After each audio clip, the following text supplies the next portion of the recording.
Alright, let's get into it. This is RyanisWar with your Wrestlemania review. To be honest with you guys, I didn't really think this pay-per-view lived up. But then again, there weren't really much expectation going in. I thought it was a bit alright. There was a few matches that were surprising. Some not very good. So with that being said, let's get into it. So guys, the Andre Memorial Battle Royal winner is Matt Hardy. Yes, Matt Hardy won. Bray Wyatt surprisingly come to his aid. But for those of you who follow the live events, you know Bray Wyatt has appeared quite a lot of the time with Matt Hardy. But with that being said, Bray Wyatt helped Matt Hardy win it. It was alright, you know. Let's just get on with it. Like, not really much to be said. The Andre Battle Royal, like, you know, the winner doesn't really do much after it, so yeah. So the next match was for the Cruiserweight Championship, Cedric Alexander versus Mustafa Ali. Basically, it came down to the winners into the finals from the tournament that they've been hosting on 205 Live since Enzo departed the company. So this match was pretty decent, you know, usual cruiserweight match. Not really much to be like, nothing really stood out to me. Like, there was a couple times, you know, like you got to see Mustafa Ali hit the 054, the move I love quite a bit. A couple times, Cedric Alexander, lumbar check, 1, 2, 3. You know what I mean? Like, again, not really much going with the cruiserweight match. It was alright, you know. But sorry guys, I'm tired and I'm just tired, you know what I mean? 7 hours. WWE could really drain your brain, I'll tell you that. So, let's wake up. Let's continue. So we had the Women's WrestleMania Battle Royal. This one was a bit of a weird one as well. So, Naomi wins. We've been building up Bayley and Sasha, and they barely got a chance to even fight. So they must be saving up for something good, because it was down to them and Sarah Logan, and she got eliminated by both Sasha and Bayley. And Bayley and Sasha saw each other one-on-one in the middle of the ring. Everyone started to get excited. Even though it was a year too little too late, as we all said in the last video, but it is what it is. I was kind of disappointed they didn't get a one-on-one match, but whatever. And I thought, okay, this is going to be it. But nope, we didn't get that. Basically, Sasha went for a high five, Bayley went for it and tricked her and threw her ass out of the ring. Bayley started to celebrate, so does the fans. But she turned around, and Naomi, who went outside of the ring, but went under the bottom rope. So basically, Bayley went after Naomi. Naomi hit the rear view and threw Bayley over the top rope. So Naomi is your inaugural WrestleMania Women's Battle Royal winner. That to me was different. Becky Lynch got eliminated and they didn't even make a big deal out of it. So it just goes to show what they think of Becky Lynch right now, and it's very disappointing, I have to say. But yeah, Naomi wins. Is what it is. Do you know what I mean? So let's get to the main card. We had the Intercontinental Championship triple threat with The Miz defending against Finn Balor and Seth Rollins. The entrances were quite cool. You know, Balor representing the LBGT. I think that is. Sorry if I offended anyone, if I got the name wrong. We had Seth Rollins coming out looking like Sub-Zero, looking like Mr. Frost. It looked kind of cool. The Miz's attire looked pretty cool as well, looking like a red Power Ranger and shit, but that's what I thought. But it was pretty cool. The match itself was decent. I didn't really have high expectations for this match. I didn't really have low expectations for this match, but the match was pretty cool. Didn't have any problems with it. Seth Rollins is your new Intercontinental Champion, curb stomping both The Miz and Finn Balor to capture the Intercontinental Champion, which makes Seth Rollins a Grand Slam champion now. Yes, he has won every major title in WWE. So, congratulations to Seth Rollins. So, in our next match, we had the women's, I think it was the Smackdown Women's Championship. Let's go with that. It was the Smackdown Women's Championship match where it was Charlotte Flair defending her title against Asuka. Remember, guys, Cena was in the crowd so far from the pre-show to up to this match. So, with that being said, this match, I definitely would recommend it, people. This match was very good. Asuka and Charlotte back and forth, submission after submission, move after move. It was pretty. It got kind of intense. It was pretty cool. You know what I mean? We got to see Charlotte really come out and show what she can do, as well as Asuka, and keep it up with Asuka, because you know how dominant Asuka has been, undefeated, the Empress of Tomorrow. So unfortunately, Asuka is no longer defeated. Charlotte making Asuka tap out into the figure 8. The second streak at WrestleMania been broken. Both at and at New Orleans as well. We had Taker Streak being broken by Brock Lesnar at WrestleMania 30.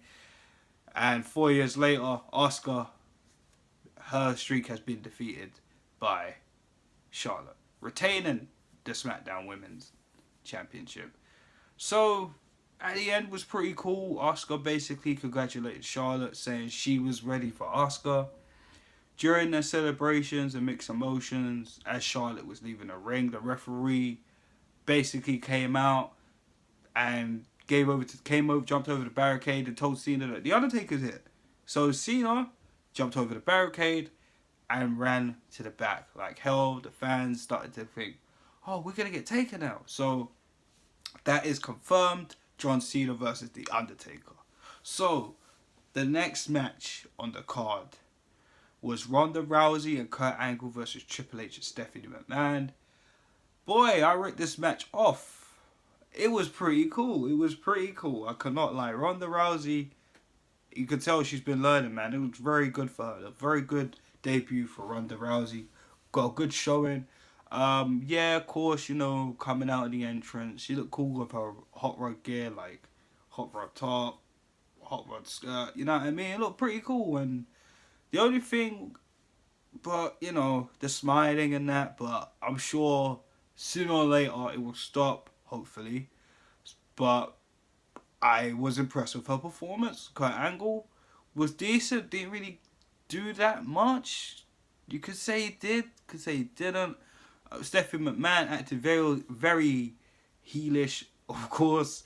You know, getting at Ronda in the beginning of the match, you know, just slapping her face, pulling her hair. Just trying to aggravate Ronda, which obviously set the match up with Angle and Triple H in the beginning. Through the course of the match, you know, you had Stephanie just being heelish, just devilish. She pulled Ronda down from the bottom of the ring apron when Kurt was trying to get the tag. But unfortunately for Stephanie, Ronda Rousey eventually got in the ring and proceeded to kick her ass. So with that being said, Ronda Rousey pretty much did a little spot which could turn into storyline where she broke Stephanie McMahon's arm. So we don't know what could have happened with that. So Ronda basically got Stephanie to tap out, and Ronda and her win the match. So again, this match wasn't disappointing as I thought it could be, but it was alright. So well done, Ronda. So let's get into this match. Ooh, pardon me. For the SmackDown Tag Team Championships, it was the Usos against the Bludgeon Brothers against the New Day. For me, this was just a SmackDown match. You could have watched this on SmackDown. The Bludgeon Brothers just dominated everybody. Hardly any offense from either team. The Bludgeon Brothers win, taking apart Kofi Kingston. What else could I say about that? I was not impressed. I was bored. This point, I was starting to get a little bit bored with Mania, you know what I mean? And yeah, what can you say? Blunder Brothers, new Smackdown Live Tag Team Champs. I know what you're going to say. Oh, but you predicted them to win. Yeah, of course I did. But, man, I thought the New Day or the Usos would have put up a fight. Because through the promos that the Usos were cutting, saying that they need to be on a WrestleMania card. Obviously, the New Day were hosting last year. And you know them two teams could tear it up too. And, of course, the Blunder Brothers have looked so dominant over since debuting.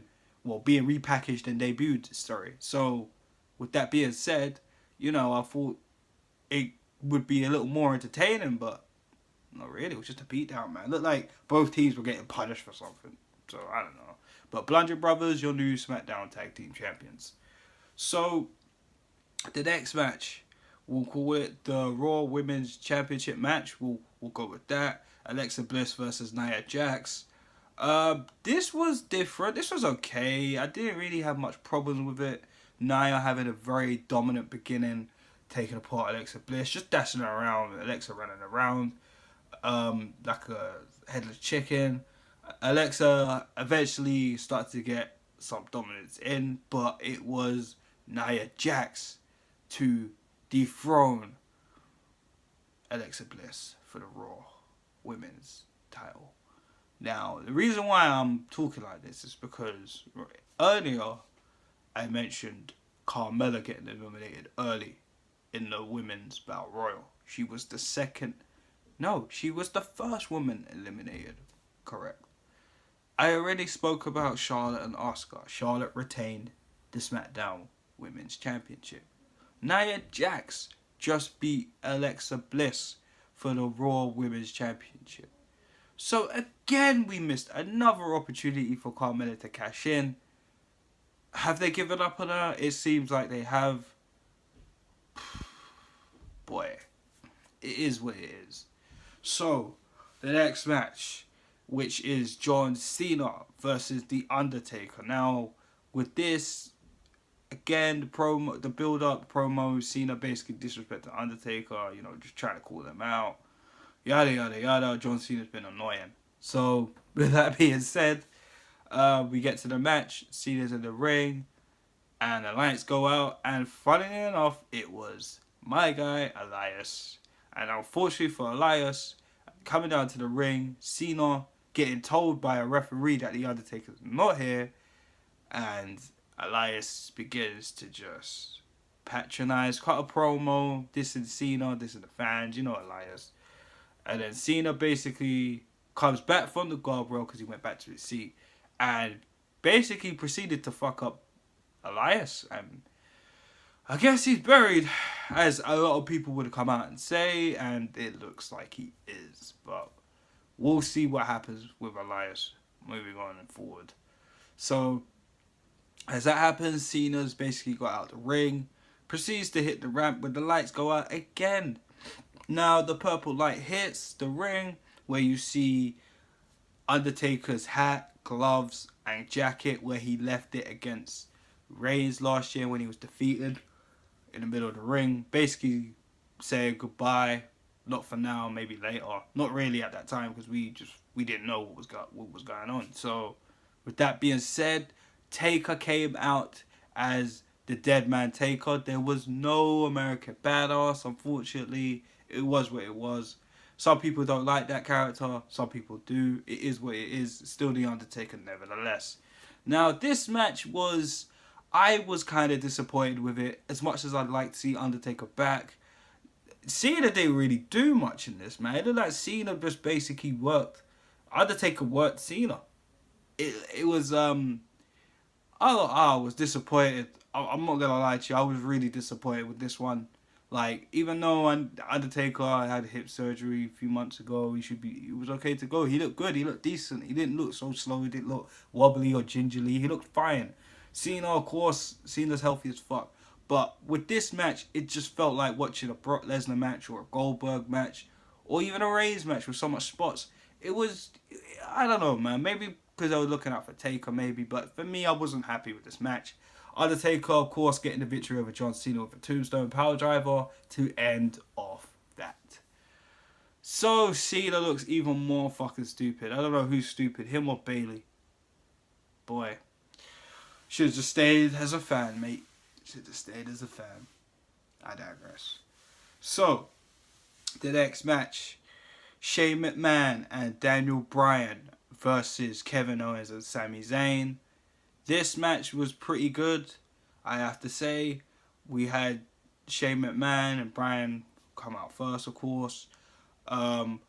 This was good. I liked Zayn and Owens basically coming out through the crowd, attacking Shane and Bryan from behind. Daniel Bryan got taken out of the match kind of early. Basically, Kevin Owens and Sami Zayn worked off Shane, took him out, started working on Bryan. Bryan got the pop-up powerbomb on the ring apron, and the doctors and paramedics come to, assist Bryan. So Shane was pretty much on his own through the first quarter of this match. Just getting beat up. He gave the coast to coast to Sami Zayn. Owens just talking shit at him, just slapping him about, you know what I mean? And Bryan basically saved the match. Owens, I can't remember what... No, I think Zayn gave Shane McMahon the Blue Thunderbomb, where Bryan basically, with any ounce of energy, got back in that ring and broke the count. And Bryan basically ended off the match against Sami Zayn, giving him a couple yes kicks, the running knee, and finish it off with the yes lock. So, no heel turn for Daniel Bryan, no heel turn for Shane McMahon, and no more Kevin Owens and Sami Zayn on SmackDown Live. So it seems like they're possibly going to go to Raw. What's going to happen on Tuesday night? So, Bryan and Shane victorious. So, getting into the later stages of WrestleMania. Now, this is when I started to get a bit... We had the Raw Tag Team Championship match. We had Braun Strowman against The Bar, the defending champions. Are you serious? Are you serious? Are you serious? Braun Strowman went in the crowd and basically grabbed a kid. Apparently he was from a Make-A-Wish kid, so that's pretty cool. But I found out at the time, I'm going to tell you how I felt at the time. At the time, I was like, what the fuck is this? Braun Strowman basically won the tag team titles on himself with a little kid. The little kid looked scared as shit. Bless his heart and soul. But still, Braun Strowman, I knew it. I knew WWE would just fuck him over. I'm not happy with it. For me, that's when WrestleMania was just, for fuck's sake. But AJ Styles versus Nakamura for the WWE title saved it, kinda. Saved it a little bit, just a little bit of dignity for WrestleMania. That match was fucking beautiful. I loved it. I loved everything about it from start to finish. It started off hot with AJ Styles, Nakamura going at it. Check out Nakamura's entrance. I think it was the best fucking entrance of the show, personally. But you guys have your opinions. Leave something in the comment section on the video. Again, it was pretty cool. Both men worked on their famous finishing maneuvers, dominant arm and legs. For example, Nakamura pretty much messed up AJ's back and his arm, so preventing a phenomenal forearm, or even trying to pick him up for the Styles Clash. There was a spot where Nakamura was on the offense on AJ Styles, and AJ Styles basically kicked Shin right in between the legs. Corey Graves he kicked him right in the ACL area, and boy, started working on his leg for a bit. But in the end, AJ Styles, as I predicted, retained the WWE Championship. Nakamura, if I get this right, guys, tell me in the comments. If I get it wrong, tell me in the comment section. I'm pretty sure Nakamura was going for the Kinshasa. AJ pretty much caught his leg, rolled him up into a Boston Crab maneuver, picking him up in the Styles Clash to end the match. Now, this is when shit gets really interesting.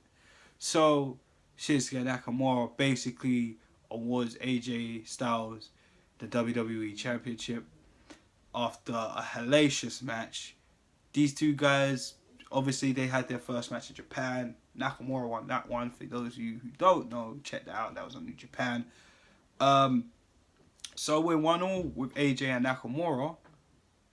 Friendly hug, okay. Nakamura got on his knees, basically bowed to AJ. And then the heel turn begins. Now, AJ got low blow by Nakamura. Everybody, even myself and my younger brother that was watching with me, was at a awe. We did not see, nobody saw that coming. But it was good because, again, it saved Mania because I would have not bothered to watch Brock and Reigns if I didn't see that.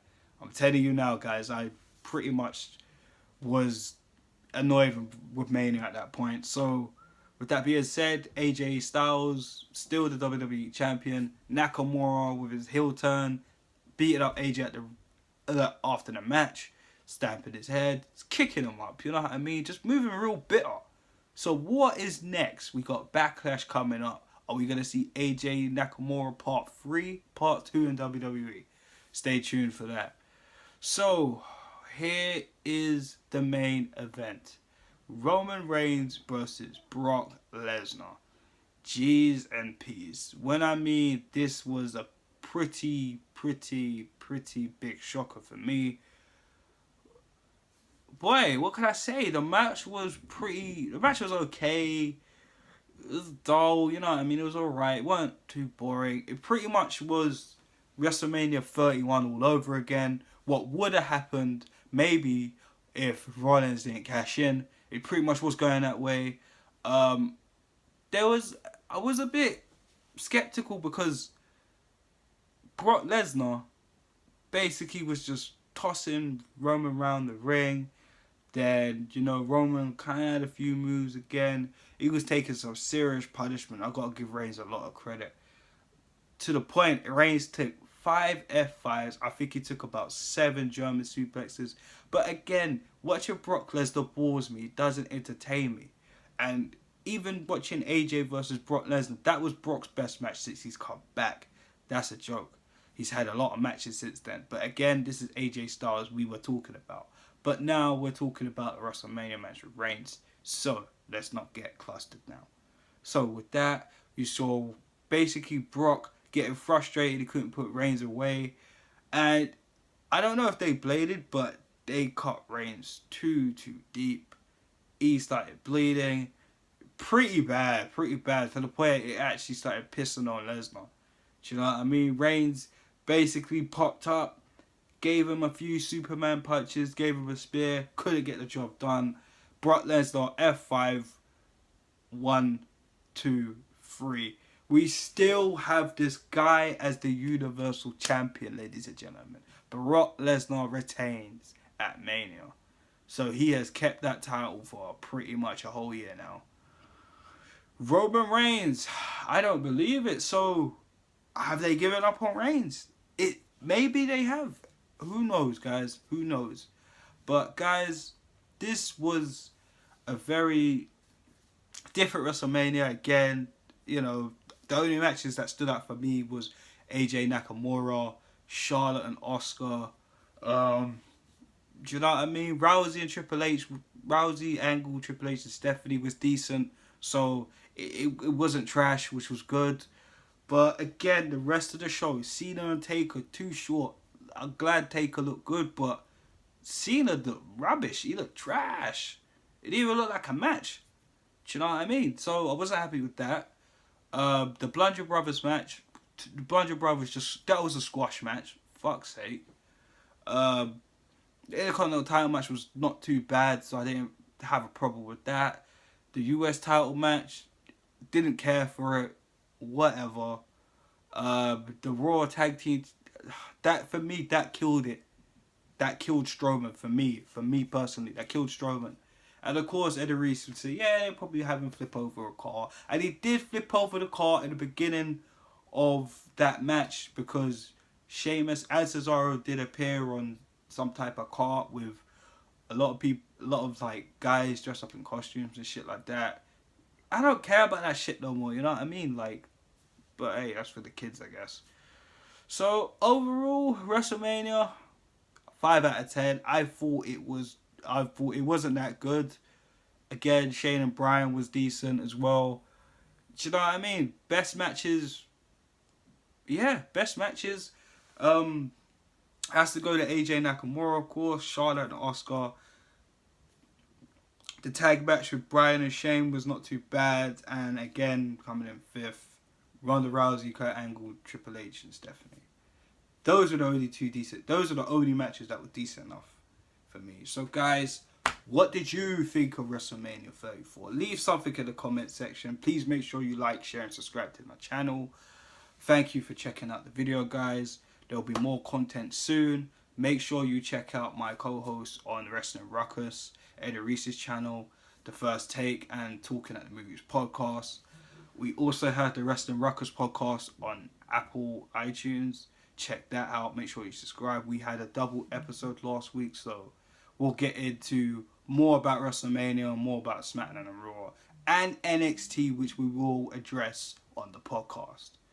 So guys, also to that, I almost forgot. Make sure you check out Wrestling Ruckus. We also created a YouTube channel for that. So check out Wrestling Ruckus on YouTube. So again, guys, you can find me on Twitter and Instagram. Thank you for checking out my video. And if you're still recovering from WrestleMania, go to sleep. Watch Raw tomorrow or something. I know to go home, the new Raw after WrestleMania is always lit. Can we make it this time? I don't know. I'm too tired. But I digress. So, guys, take care.